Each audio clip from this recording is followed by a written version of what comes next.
Om Shanti. 25 April 2024. ईश्वरीय महावाक्ये.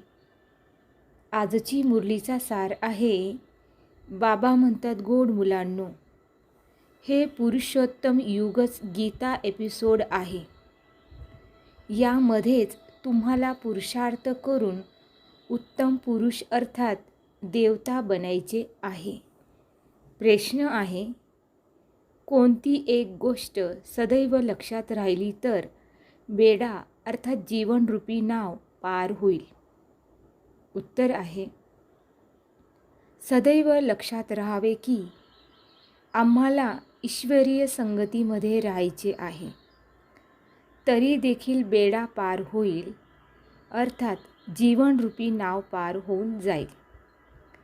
जर संग दोषामध्ये आलात, संशय आला तर बेडा विषय सागरामध्ये बुडून जाईल. बाबा जे समजावून सांगतात त्यामध्ये मुलांना जरासुद्धा संशय येता कामा नये.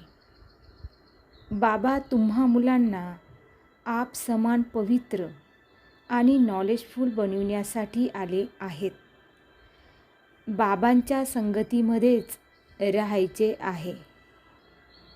धारणेसाठी मुख्य सार आहे.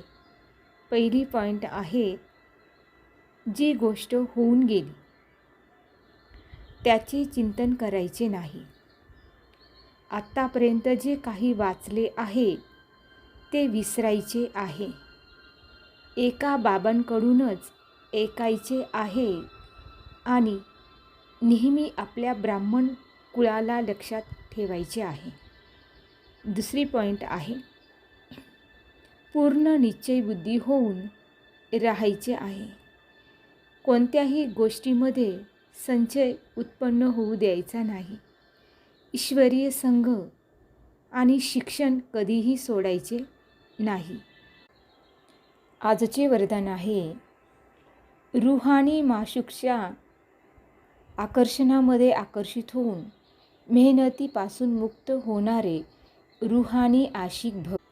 स्पष्टीकरण आहे, माशूक आपल्या हरवलेल्या आशिकांना पाहून खुश होतात.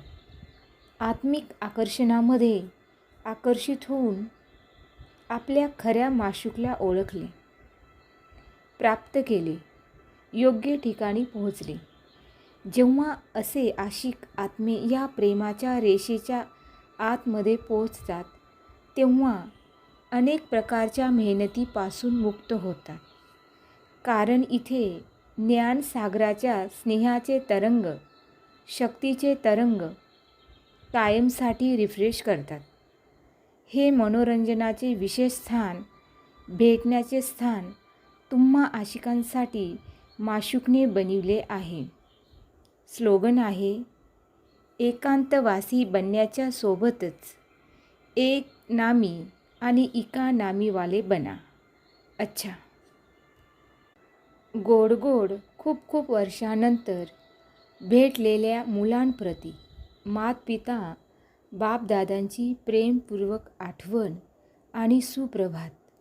आत्मिक पित्याचा आत्मिक मुलांना नमस्ते. अम्मा आत्मिक मुलांचाही आत्मिक पित्याला नमस्ते. ओम शांती.